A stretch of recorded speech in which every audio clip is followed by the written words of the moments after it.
Som hladná. Pritiahnem si bundu bližšie k telu.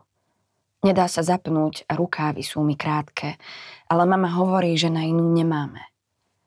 Ona si novú bundu kúpila. Je krásna, čierna, lesklá a okolo kapucne má kožušinku. Dnes nahrávame knižku Otvorené nebo. Nebudem klamať, je to jedna silná, ťažšia kniha a zároveň nádherná. Vždy, keď idem do takej nejakej hlbšej záležitosti, tak si potom poviem, že wow, toto je presne to, čo som potrebovala. Toto človek môže zažiť pri tejto knižke, keď sa jej tak ako keby otvorí, alebo si povie, že dobre, idem to skúsiť. Na chrbte mi pristane niečo tvrdé a ťažké. Au! Zjajknem a otočím sa. Ďalšia hrča blata ma trafí priamo do tváre. Vytriem si blato z očí a hľadám toho, kto to urobil.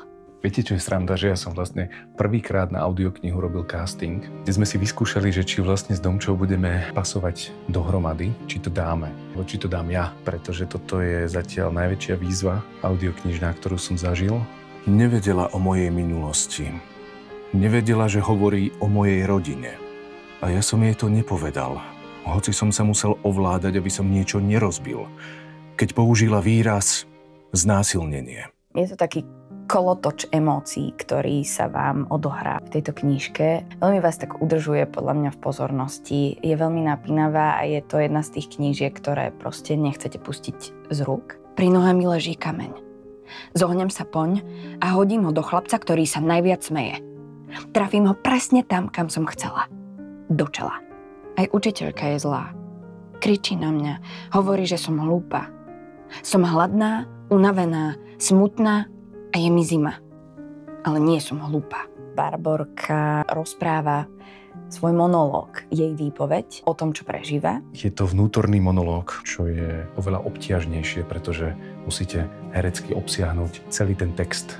Že tam nie je rozprávač, kde si viete ako keby herecky oddychnúť v úvodzovkách, ale neustále ste vlastne v tej postave a musíte za ňu premýšľať a keď sa s niekým baví, tak to znie trochu inak a keď je vo vnútornom svete, tak to znie inak a musí to byť naplnené herecky.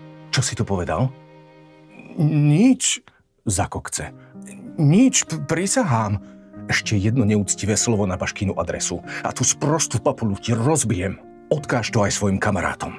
Hej, boli to výzvy. Bola to celá jedna veľká výzva, lebo nie je tam rozprávač. Tým rozprávačom je vlastne ona, alebo on. Oni častokrát opisujú rovnakú situáciu, alebo jeden z nich teda posúva ten dej ďalej. Je tam možno oproti nejakým iným audioknižkám isté väčšie zainteresovanie. Ja verím, že to bude vlastne posluchačom vyhovovať a že sa im to bude páčiť, takáto forma. Keď toho uja uvidíš na budúce, utekaj preč.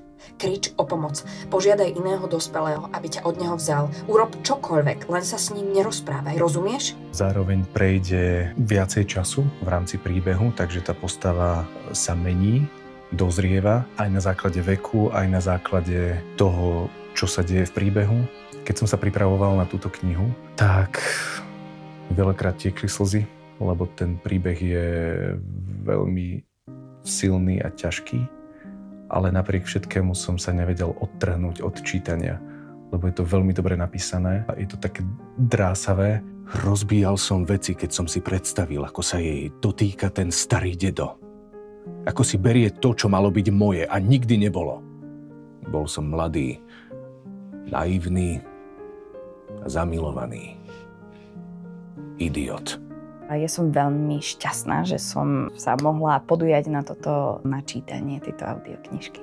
Mama si kúpila tú bundu, aby bola pekná, nebolo jej zima.